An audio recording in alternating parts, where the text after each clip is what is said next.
What's going on, guys? Listen, I know the view is a little bit different tonight, but the cameras, my computer's temporarily down, so I'll be on the cell phone tonight. Thank you guys for joining us for another edition of the Geekly Goods Roundup. If you're new to the channel, hit that subscribe button down below. And if you're not new, welcome back to the channel, guys. We are here for another episode of the Roundup, our weekly movie news live stream. And y'all, this week we got quite a bit to talk about. Beetlejuice opening very big. Also, maybe Josh Brolin playing Hal Jordan. That's a rumor right now. Among other things in the Geekverse, guys, we've got a lot to cover. Thank you so much for joining us. Lo, you got the crispy hat. Dude, how are you, bro? I see you. Man, it was a scorcher here in Northern California today, but man, it is football season. We are in full gear. I have 4 fantasy football leagues with money involved. Wow. I'm highly invested. I'm kind of split the field. I did good in my main league, which is like $100 with 12 people, $1,200 pot. I'm doing good in that one, but my other ones are a little shaky. But that's football, baby. So, dude, you are killing it. 4 leagues, dude. I don't blame you. And I need that money, baby. Rough start for the Broncos, man. I've got to watch some highlights for some other games. I caught the earlier pack of games. Very exciting earlier pack. I thought the 11 o'clock crowd, like very close games, almost every game. Very exciting to watch. Caleb Williams coming back from 17-0 and to come back. Rough start. Yeah, but his defense pulled through for him. Yeah, pulled through, man. I thought the Chicago Bears, just as a collective, look a lot different this year. They look like they have some spirit. I'm like, okay, Bo Nix, that last drive looked like we could light that spark like that. So I'm hoping to see some more results from our guys, even though we lost, man. How'd your 49ers do today? I didn't catch you guys. We are tomorrow at home. Okay. Hosting Mr. Aaron Rodgers, and hopefully he stays healthy. Yeah, fingers crossed, right? Because poor Green Bay, yeesh, that's rough to lose your quarterback in the first. New York, he's with the Jets now. Yeah, no, I'm talking about Green Bay Packers. Oh yeah. Jordan Love. Oh man, he was playing really well too. Yeah, man, that was very sad to see him go down, but only 3 to 6 weeks, so no worries. Welcome in, Caleb Richardson. What's up, Mike? Snap. What's up, Brolin? Good to see you. Like the Bears. Caleb Richardson. Hello. Hey, friend. Mike is so salty, bro. You guys are gonna be okay. At least Love didn't tear his knee. He's only gonna be gone for a little while. Yeah, 100%, man. It's only gonna be gone for a bit, and I'm glad that Love ain't gonna be gone for the whole season, because man, that would just put a damper on the Cowboy season. Kobe. The Packers. Goodness, I am all over the place without this laptop. I don't know why your cousin's Niner game, but hey, we about it. Let's go, baby. Yeah, man. He loves the Niners, bro. All right, shall we dig into the movies of the week? Yeah, let's dive in, man. Let's dive in, y'all.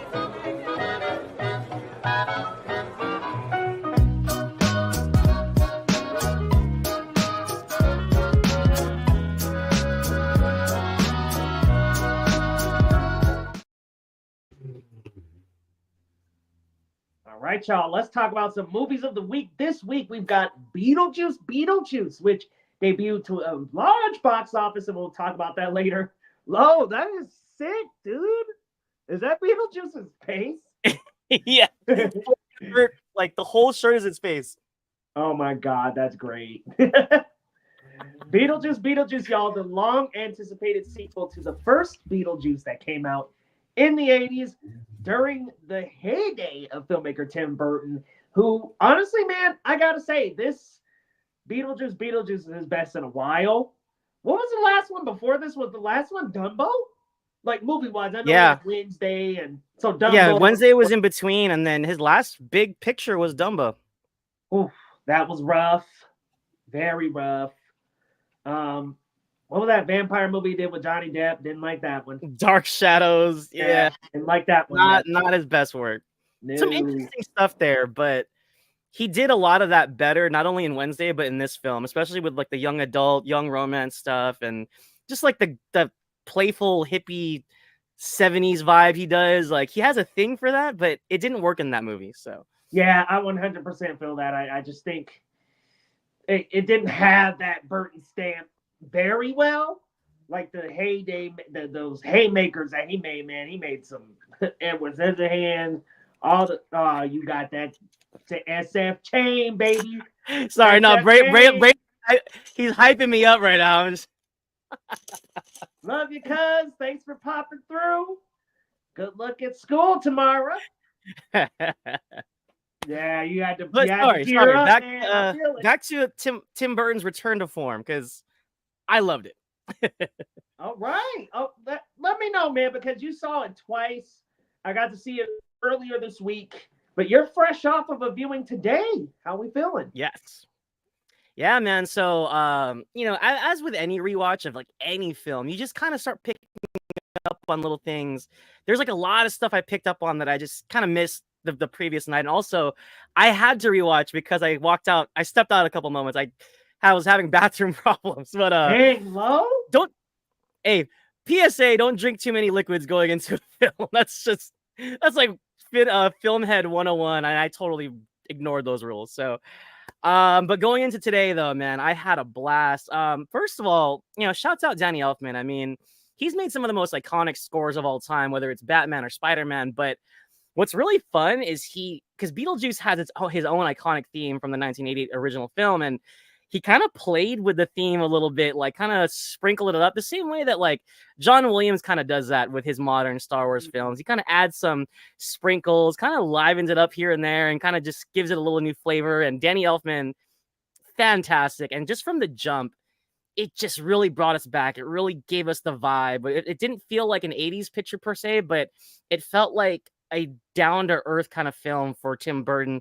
A lot of fans were complaining about like the overabundance of CG and stuff like Alice in Wonderland, Dumbo, you know, but this film really has some awesome practical sets, especially in the underworld or the afterlife, whatever you want to call it. Practical effects, a lot more practical effects work. I think that the CG is very, very minimal. Very minimal. Yeah. Yeah, and it's almost some of it looks a lot better than it has in the past. And I think we kind of got back to what Burton does best. He has a wicked, gothic horror aesthetic that just drips when he, you know, lays it out there like he does in this film. And not only like his style is something that's so iconic, but his cast in this movie is just off the walls. And in particular, it goes without saying, but you know, Jenna Ortega is like the new, like one of the new Scream. There's a lot of the Scream queens out there, but Jenna Ortega's up there. She's one of the best. I would say she's the top, man. I would say there's nobody above her. Absolutely. And you know, she really brings a lot of heart to this. Like there's a lot of crazy off the wall weird shit that happens in the movie, but she really brings it all together with her little story with her missing her dad who passed away due to a boating accident. And then her estranged relationship with Winona kind of like is something that we ride throughout the film. And I thought both of them have such a good chemistry together. Catherine O'Hara is such a joy. She really like, even more so than the first film, because she was hilarious in the first film, but she took it to another level. And I was in stitches, especially like there's some moments where she just lets it rip, man. She's like screaming on the top of her lungs. She's hailing like the underworld queen of snakes or whatever. I forgot. It was like an Egyptian underworld ritual she was doing. Like she was just full, like she went all in. And not to be outdone, shouts out Willem Dafoe. He also, man, he had me in stitches, man. He had like this cheesy detective thing going on after. I loved it. And that whole spiel, like keep it real, that whole thing was just freaking hilarious. I had a lot of fun, man. I mean, from top to bottom, I had a huge smile on my face. And of course, I mean, if we're talking about Beetlejuice, of course we got to talk about Michael Keaton. And it's like he never left. Like I blinked my eyes, and it's like I'm back in 1988. The juice got loose, and he just tore the place up. His crazy humor, his crazy like spastic, just like he's over here, he's over there. You don't know where he's at, and he's pulling monsters out of his sleeve left and right. And oh man, it was a party. It was a gothic macabre party, and I loved it.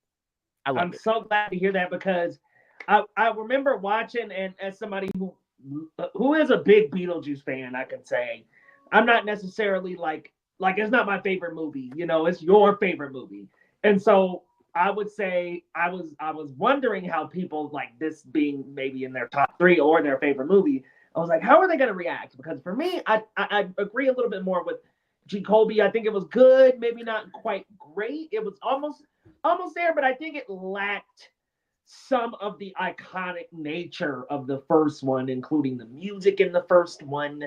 And I just think there wasn't that iconic feeling that first one reached. But I do think it is Burton back in his grab bag, in that macabre, zany humor, that aesthetic and atmosphere that Tim Burton brought with him in his heyday.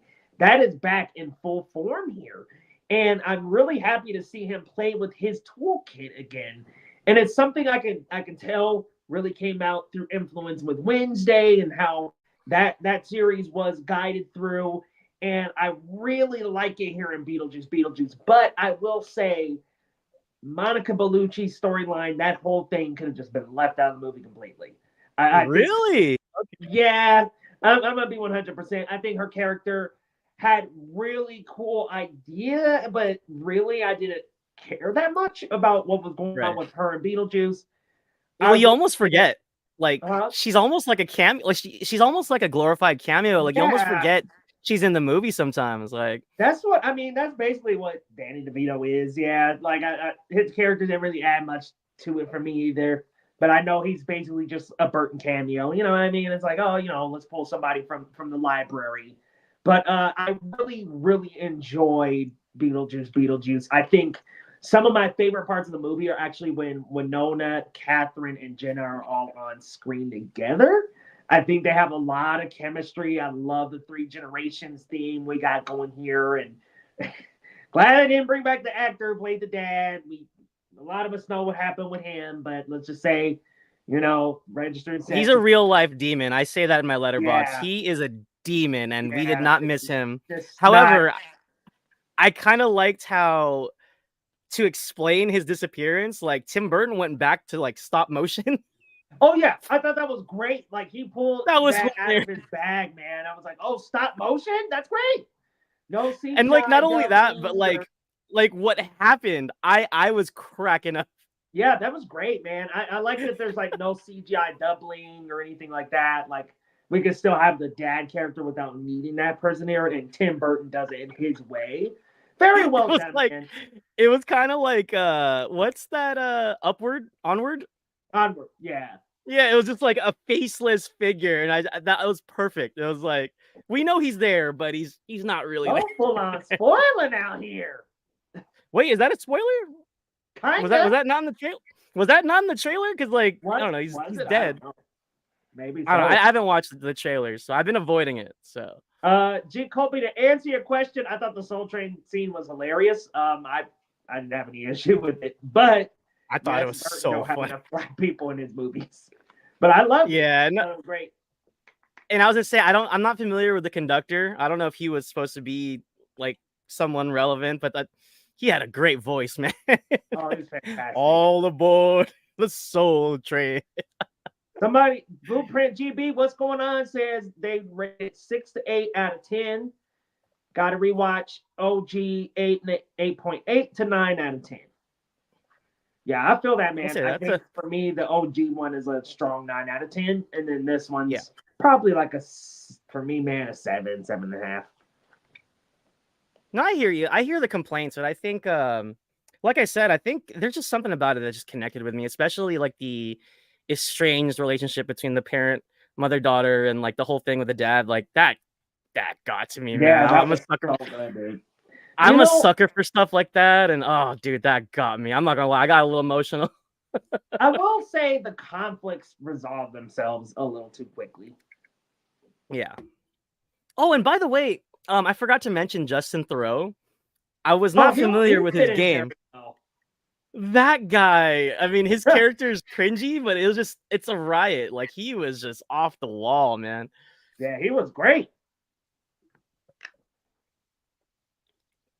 But yeah, man, what would be your top 5 if you had to do a top 5 Burton?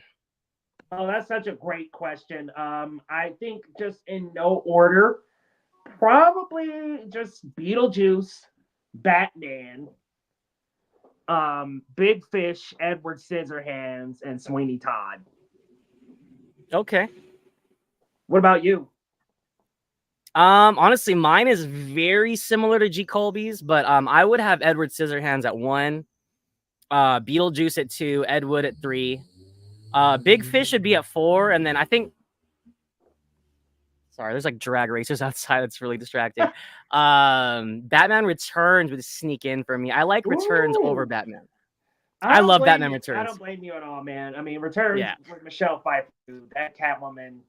Yes. Great performance. And everything about Batman Returns, he just upped the ante, and it's just, I love it. Christopher Walken, DeVito as Penguin. I love it, man. You know what? I'm bumping one out of mine to put Batman Returns in mine as well.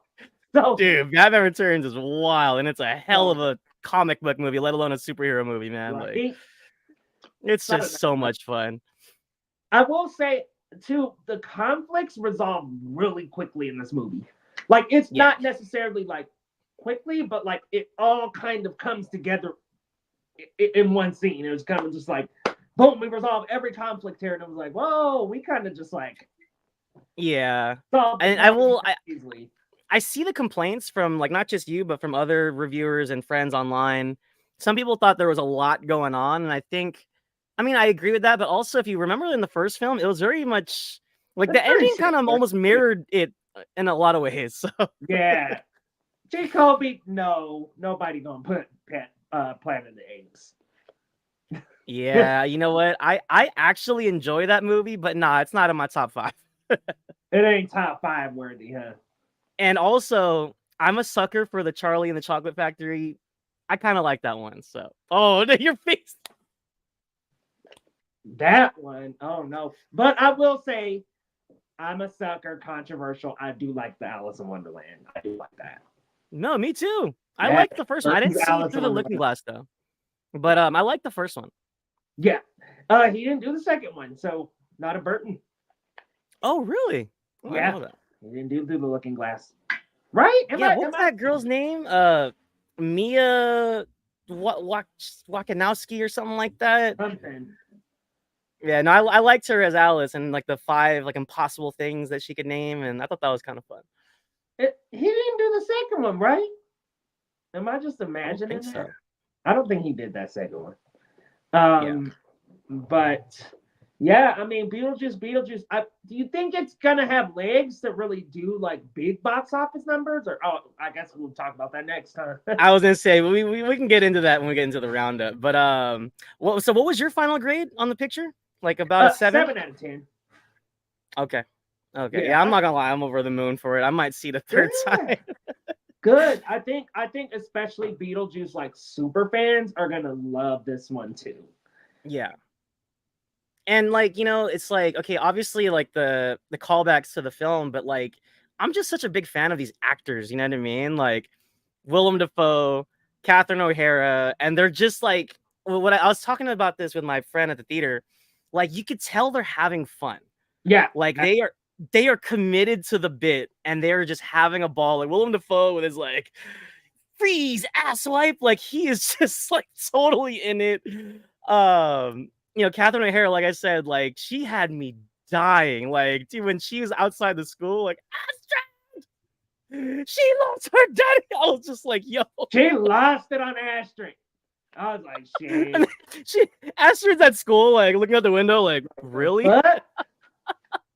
This is a good comment here from Caleb Richardson. Hopes that Jenna Ortega doesn't get typecast in the dark aesthetic roles. I think we're kind of already there, but at least her Scream character is pretty different than Wednesday in this character, I would say.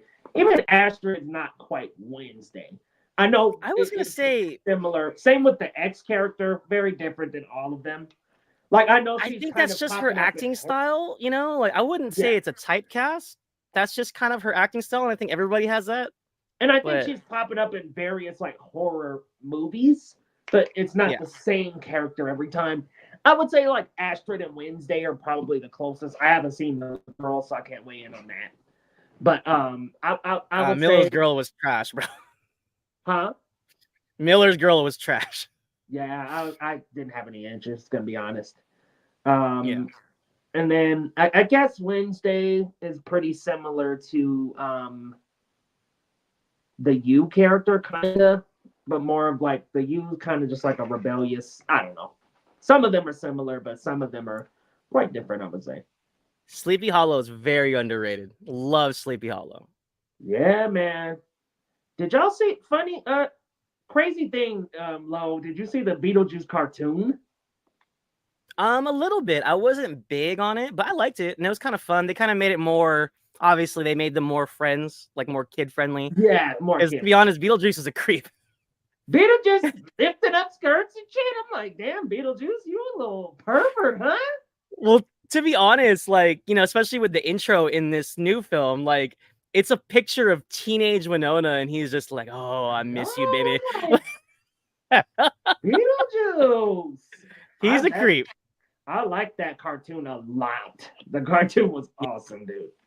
No, and what's fun is like the afterlife underworld stuff really plays well in animation. Like, yes, you can just all the colors and all the crazy gothic stuff. Like, you could just go ham. Like, I totally forgot to mention this too, man. The freaking practical effects. I'm like, listen, if Burton can pull off that practical look, man, and make it look awesome, let's go, Didge. What's up, man? Didge knows what's up. Cartoon was good. If you can continue on with those practical effects in modern films, like can we get back to a little bit more practical? Not that I know CGI technology has advanced so much that we could have like Planet of the Apes, and look at how visually beautiful something like that is. But can we incorporate a little bit more practical again? Can we get back to making stuff? God, for Bob. How the hell did I get so sympathetic for that damn shrunken head, bro? Little Bob, poor guy. My boy Bob, bro. Hey, he was a real one too. He was the only one that stayed. He was a real one. Oh man, but honestly, man, I had such a blast. I'm probably gonna go a third time. It hit all the right notes for me, bro. Like, there's like I'll be honest, I'm trying so hard not to spoil, but there's like so many things I want to elaborate on. But I'll wait till everyone has seen the movie. I'll keep the spoilers sealed. So, what are you giving it out of 10? Honestly, I gave it 5 stars on my letterbox, so I guess it's a 10. Oh wow, man! I just need me like a Day-O type of memorable track. Like I need a Day-O. Well, see, okay, that's another thing. Is like, I thought the choir thing was a nice touch. That was pretty cool. Like the children's choir, like the rendition of it, and like that weird musical sequence. That kind of like, I feel like that took the place of the you know, the dinner table scene. You know, there was a lot of choreography there, and maybe it didn't work for some people, but wasn't enough for me. But it doesn't ruin the movie by any means. For sure. And honestly, this is going to kind of spill over into the roundup. So shall we kick that off? Yeah, let's go right into the roundup. All right, y'all. Let's get into the main segment of the show.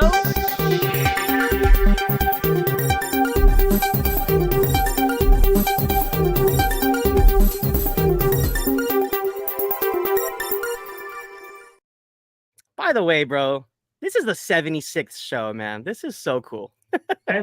76, baby. And if you guys are new to the stream, we kick off the roundup with a check of the box office pulse.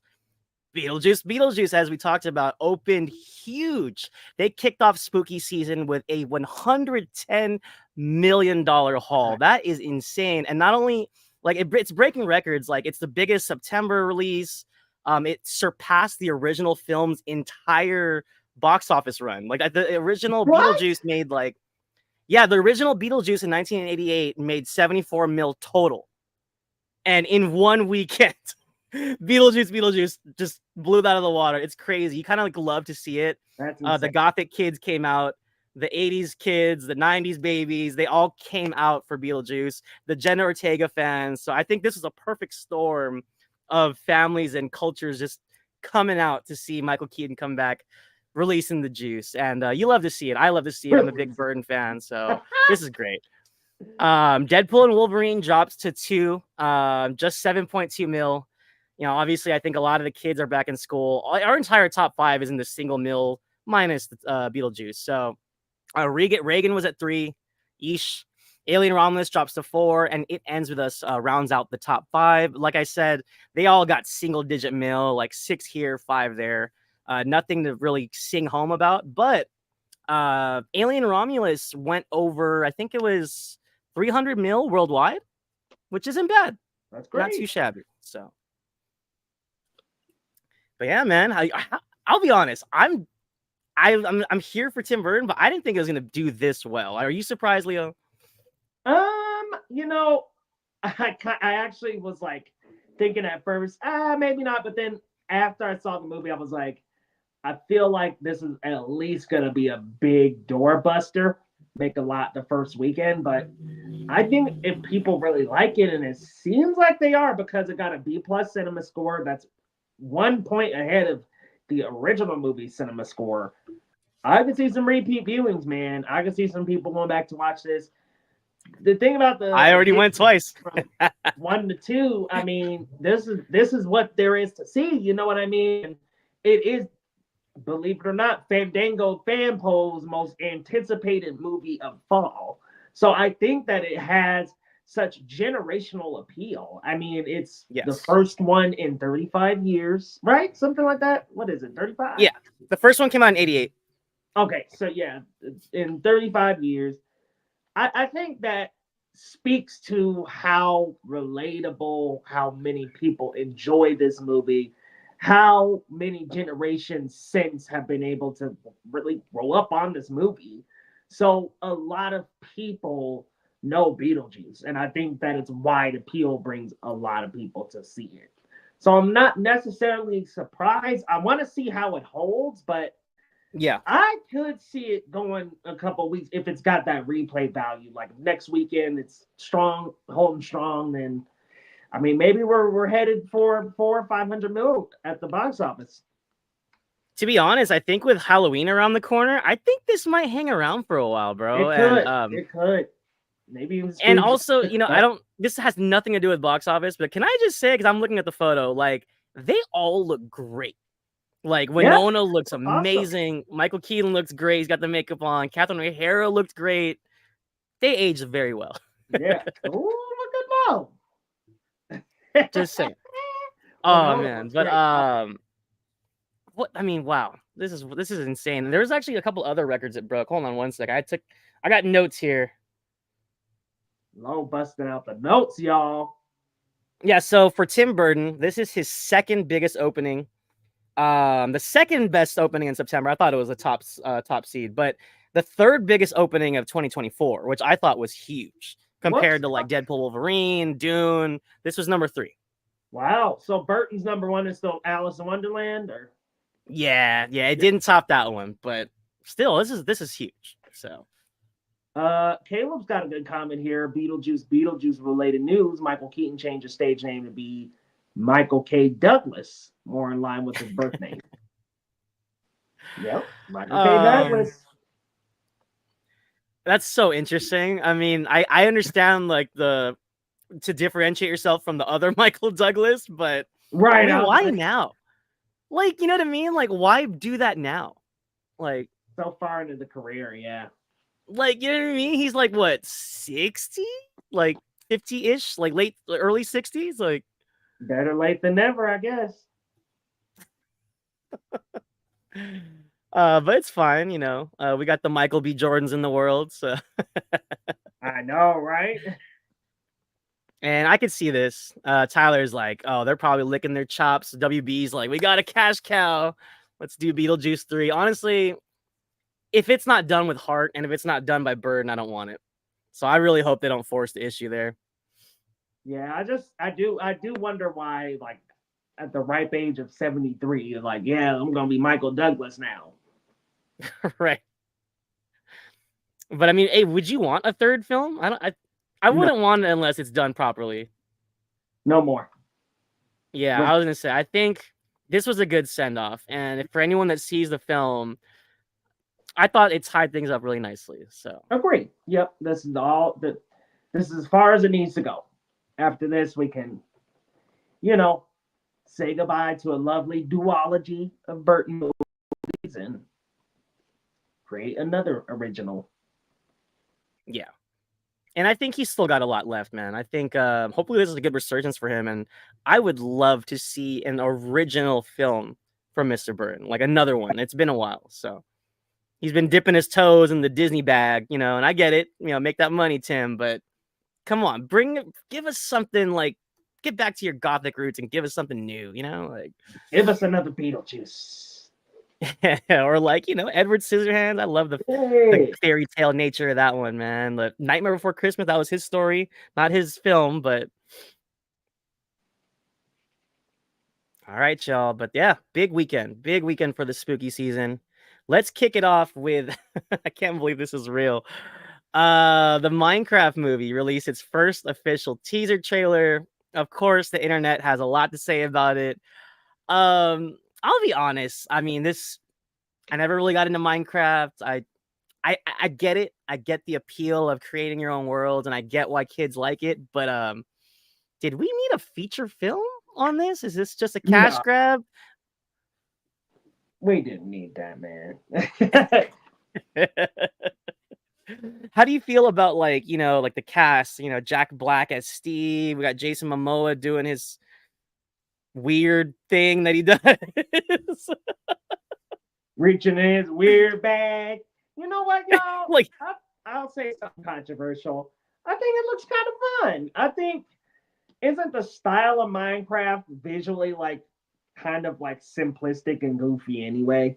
Like, I kind of feel like this lines up with the style that it goes for. So everybody was tearing apart. Oh, it visually looks so bad that I was like, isn't that kind of in line with how goofy Minecraft looks?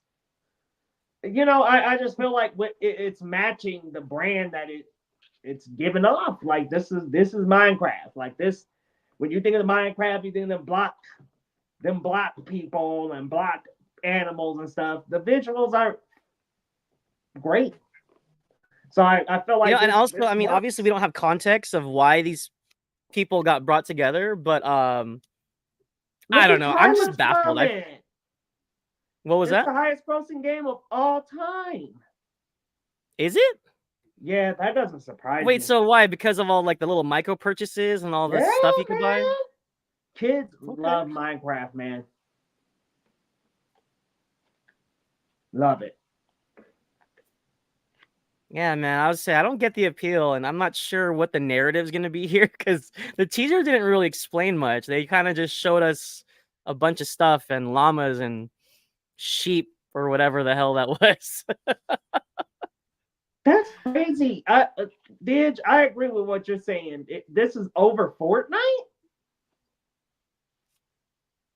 I feel like that could have been more of a movie than this, but I mean, whatever. Hey, you called this, Leo. Remember, you called it after Super Mario. You were like, this could be the video game revolution, man. And I think we're kind of seeing it here. Sonic's got 3 films now, and Hollywood's reaching in the bag. Yeah, man. I feel like, you know, not that superhero movies are dead. I just think in the next 10 years, you're going to see like more video game movies, more live action adaptations. Yeah. Or live action adaptations of anime.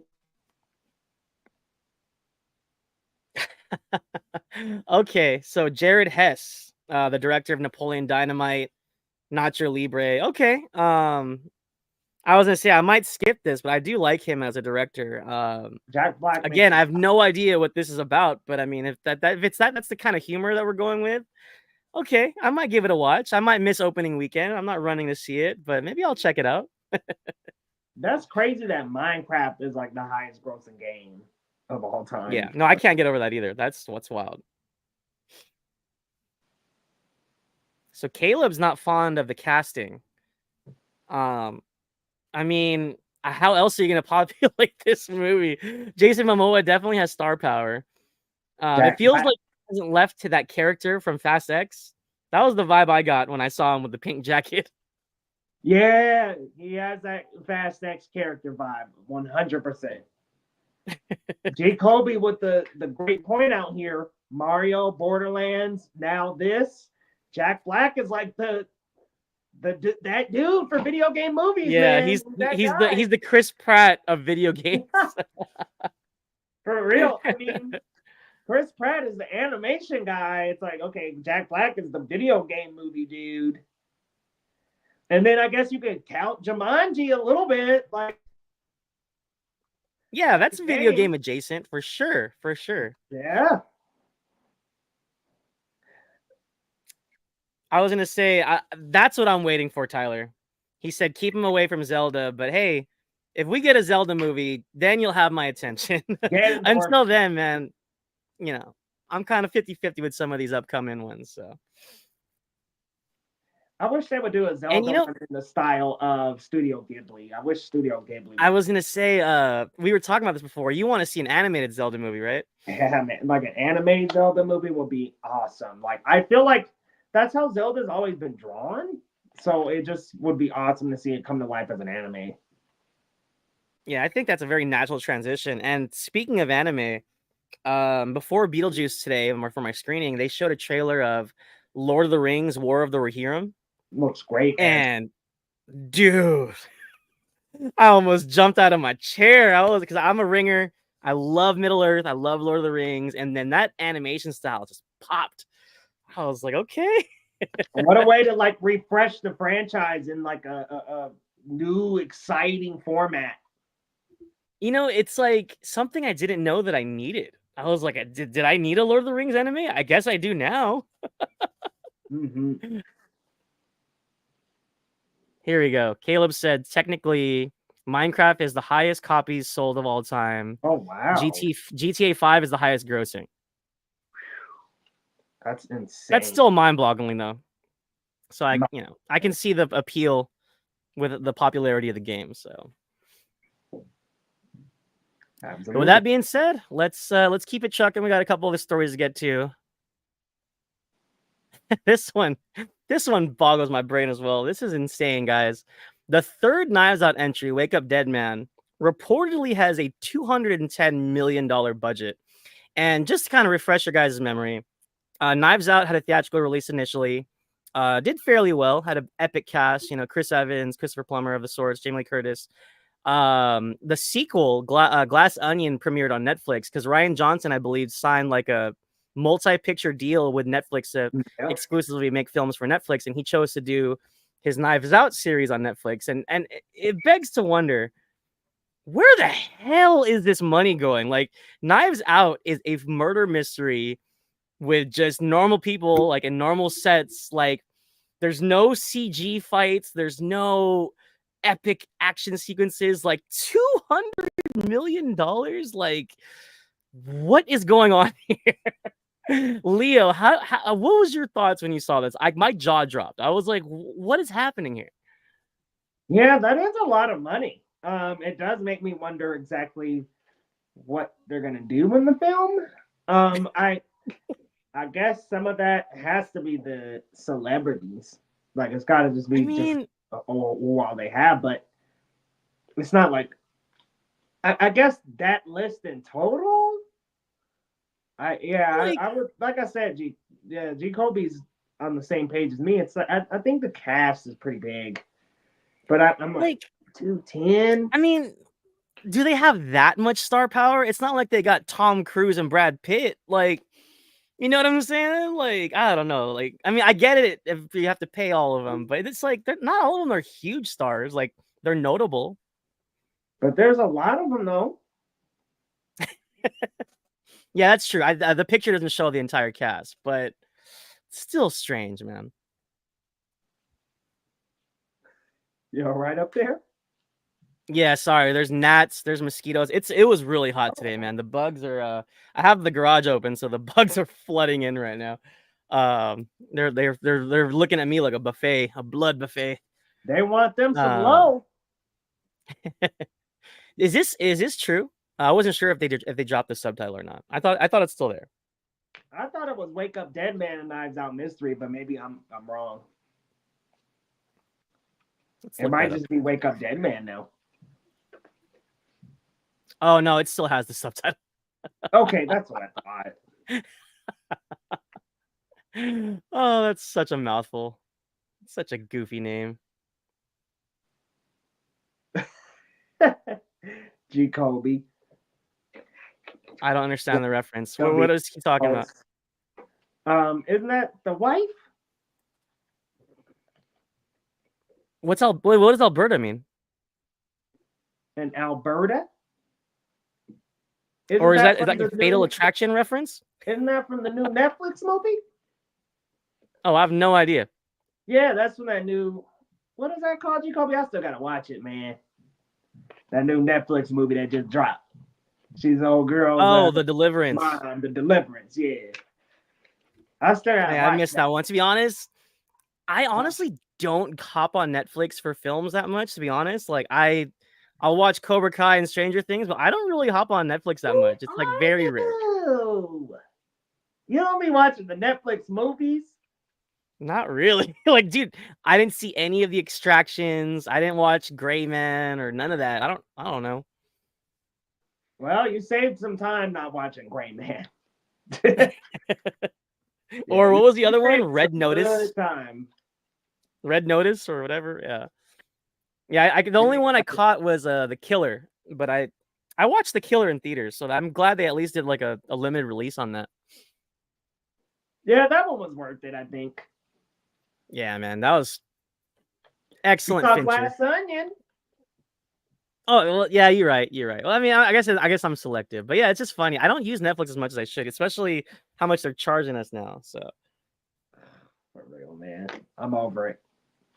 I still don't understand. Like, okay, when they spend this much money in a movie, and obviously they have subscribers worldwide, but if the subscribers stay the same, like, are they really profiting enough to make spend that much? I don't know.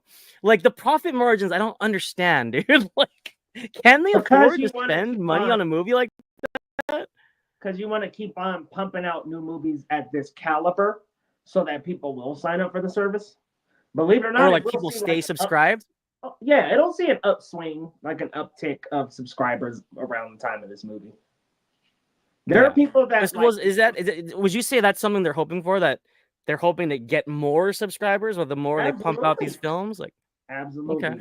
Because the thing is, there are a lot of people that a la carte their streaming services to where it's like, oh, I'll cut Netflix on for a month and then I'll cut it back off. Like, yeah, they're hoping to get like a surge of subscribers, watches, eyeballs. Now Netflix has the ad tier.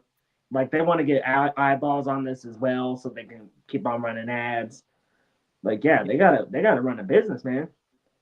No, that makes sense. I mean, I don't know. Maybe I'm not really a business guy, so I wasn't sure how the numbers worked on that. But it's mind-boggling how much money they spend on these films. It's incredible. Like, yeah, they want to keep subscribers too. I mean, it's a huge playing field out there, man. Between Netflix, Match, Amazon, and here's the thing. Amazon, I just realized, huh? I haven't even digged into Rebel Moon, man. Like, I missed that one. Save your time, bro. But Apple and Amazon, at least they got like big companies behind them. Netflix, that's all it is. They need as many subscribers as they can get. And I get that. That's crazy. See what I'm saying? Yeah. So Tyler's saying they paid $469 million just for the rights to all these. That's crazy. Like, how much money does Netflix have, man? Paramount would benefit to just get absorbed back into Netflix. I know Right. they're hurting. Yeah, I was gonna say, aren't they shopping? They're looking to get bought, right? Yeah, they're shopping Yeah, around, man. man. Comic book just got sold. Netflix, the powerhouse, man. I did not know. It's crazy. But let's keep it moving on to the next. This one got me pretty hyped, you guys. The Wolfman released its first official teaser trailer, directed by Leigh Whannell, who did The Invisible Man not too long ago. He also directed Upgrade, amongst other horror pictures. He helped write the first Saw. Um, Christopher Abbott is playing the titular character of Wolfman. He replaced Ryan Gosling in news not too long ago. And I gotta show this really quick, guys, because the internet was in an uproar over something very silly. If you guys didn't know, they actually debuted the character the Wolfman for Halloween Horror Nights, and people were like, "Oh my god, why does he look like this?" Like, guys, that is a haunted house costume, and I'm sure it probably looks a lot scarier in the haunted house in the dark. It's not a cinema grade costume, but from the trailer that we got, I'm still on board. I really liked the Invisible Man that Leigh Whannell directed. And I like Christopher Abbott, so I'm gonna reserve my judgment. I thought the teaser was really well made, but what did you think of the look? And were you bothered at all by that costume, or is that your first time seeing it? So that costume, it's very possible that that's the Wolfman that bit him, and that's not how he looks. Because we Right. didn't even see his look in the movie. Like we didn't see it in the trailer. I feel like they're Yeah. gonna be kind of hiding it away for a bit, which would be really awesome if some marketing did like not reveal. Like if we just got like a go see it in theaters and like that'd be great. But there's like some And to theories. be honest, yeah, I wouldn't want to see the reveal either. And honestly, I'm gonna avoid any other trailers from this point on. Good luck. But I feel like that there's like a theory going around that that's not the actual hit. That's not him. Like that other character is like who bit him. Right. And I'd be cool with that scenario. But the look in the haunted house, that like you said, that's just a costume. It's not the film look.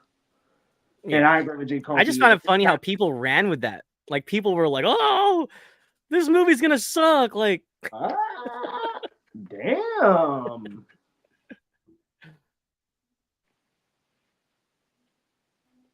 I was gonna say, I actually kind of like the Benicio one, but Here we go. No.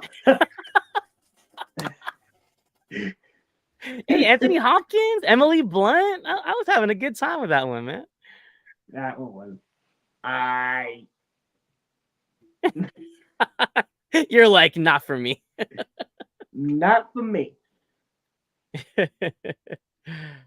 Oh man, but yeah, man. Are you hyped for the Wolfman though? Are you looking forward to it? Yeah, because Invisible Man was great. Like I couldn't ask for a better remake of that movie. So I was like, yeah, like give it to the guy who did that very well. Have him just put this new spin on it. The teaser too had like great sound design. I mean, fantastically creepy imagery, and the atmosphere set up very well. So honestly, man, like I couldn't ask for a better teaser to this movie. I almost might do like you, man, and just ditch out, bail out on the trailers and stuff, and just wait until the movie to see the design. Yeah, because I feel like one thing about wolf movies or werewolf movies, I'm sorry to say, like the transformation's really iconic and the way they look. It's really cool when you see it in the film, and I just hope the next trailer doesn't spoil that moment for us, you know? So even Marvel with Werewolf by Night didn't show us the wolf. Yeah, no, exactly. What's up, Tony Movie Chappie D9 Neil Blomkamp fan? What's up, man? Hey, Tony Movie Chappie, good to see you. I mean, what the heck? Where's Neil Blomkamp been? Hasn't he been working on a new film for a while? I have no idea. I've not kept up. Because I know for a while he was attached to Alien, but then at some point it became Romulus, and I don't know what he's doing now, but I like that guy. I've always liked District 9. Great film.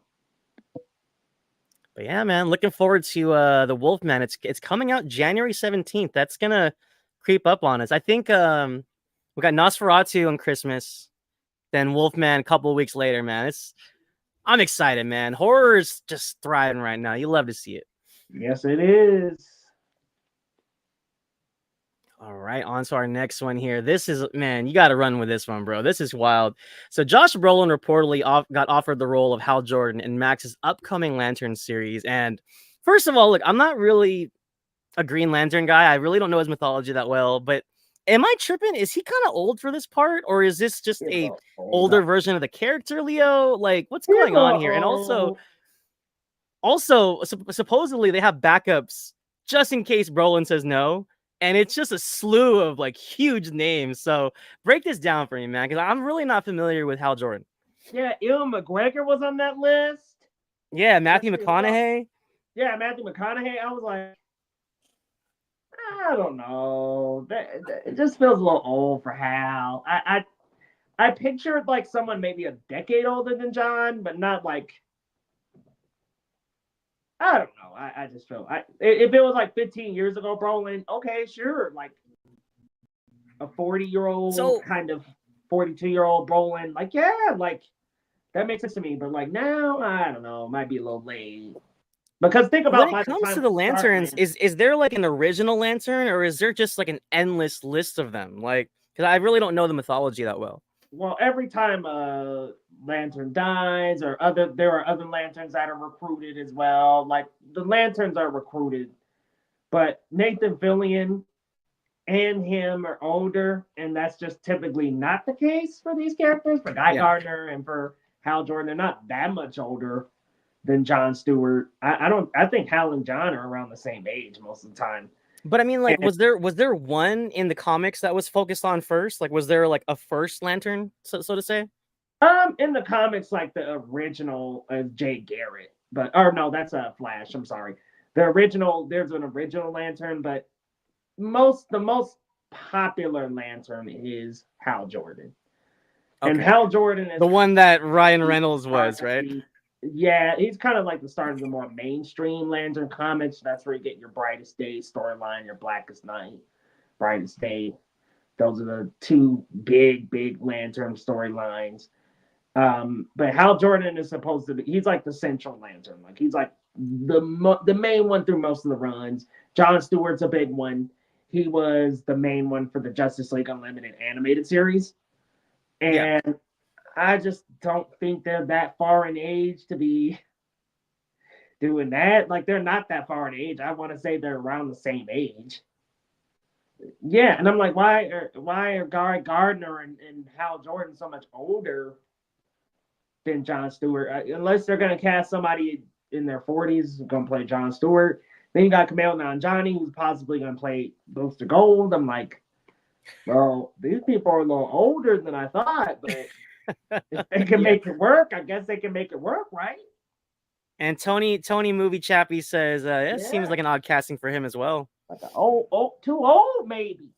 I just think a little on the older side. But you know what? It's weird because when they flashed up Matthew McConaughey and Ewan McGregor, I was kind of like, okay, hold on. I like those two. Yeah.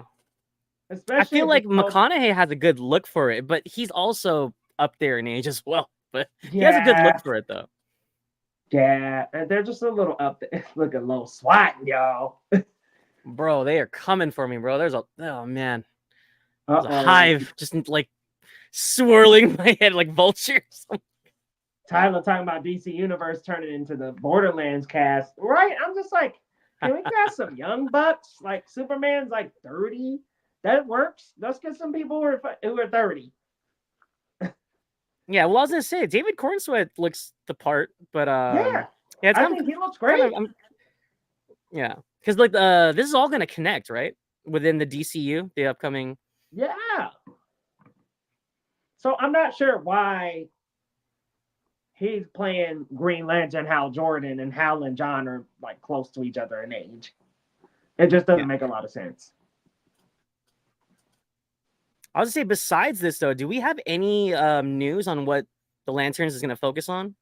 No, and I will clarify this is a rumor, but it is supposed to be kind of a True Detective style buddy cop team up between Hal and John, and it's going to be potentially Brolin. I don't know that Brolin is the guy, but the word is that they sent him the offer, and so him and a black actor will be Howling John, which it sounds like a great premise, but I'm just like, I don't know. I pictured someone a little bit younger, maybe in like their 40s, to be Hal Jordan. Do you have any favorites in mind for John? For Jon Stewart, man, I mean, if you're gonna do Josh Brolin, I guess like a Sterling K. Brown would be a great. Ooh, I like that.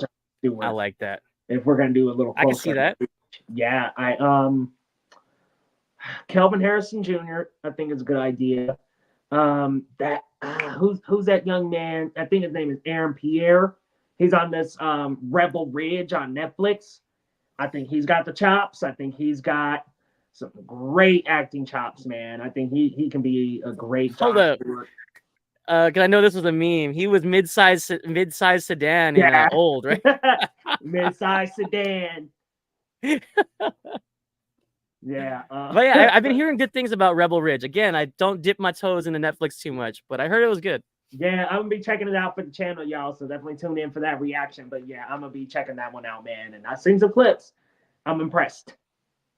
Nice. Marshall Ali. There you go. Ridiculous. I know. I feel so bad. No, I keep seeing that still from Jurassic World, and I'm just like what is going on? I see that still, and I'm just like, look, Marvel. Look, you lost him. No, and it's like, you know what I mean? You got him playing with dinosaurs when he should be killing freaking vampires, man. Playing vampires is all that needs to happen. That's it. But yeah, man, it was a pretty light news week. That pretty much wraps up the roundup, y'all. Yeah, that wraps up our roundup. Lo, what you got coming up on your respective channels, and where can the people find you? You can follow me on Twitter and Letterboxd at Marcellus Durden.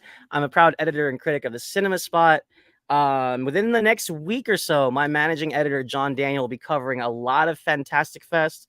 So please check us out on all socials at the Cinema Spot and thecinemespot.com. We got reviews for Borderlands, Alien Romulus. We actually just have a review for Beetlejuice as well. So awesome film, movie, TV news, and reviews. Check us out at thecinemespot.com. Guys, check them out over at thecinemespot.com. And if you're on Geekly Goods or Geekly Goods Live, come on over to the main channel, guys. We got videos coming all throughout the week, including continuous coverage on Only Murders in the Building. Going to be checking out Rebel Ridge. And we're going to be also checking out The Killer's Game with Dave Bautista and Palm Clementieff. So that review will be dropping this week as well. So definitely stay tuned. And I might be checking out Uglies with Joey King on Netflix. We'll see, y'all. I'm not sure if that one's going to get covered or not, but stay tuned on the main channel, guys, because we got some goodies around the corner. So stay tuned. We got some announcements coming up. But y'all, if you're new to the channel, hit that subscribe and come on next week. Same time, same place. We'll see you next time on Geekly Goods.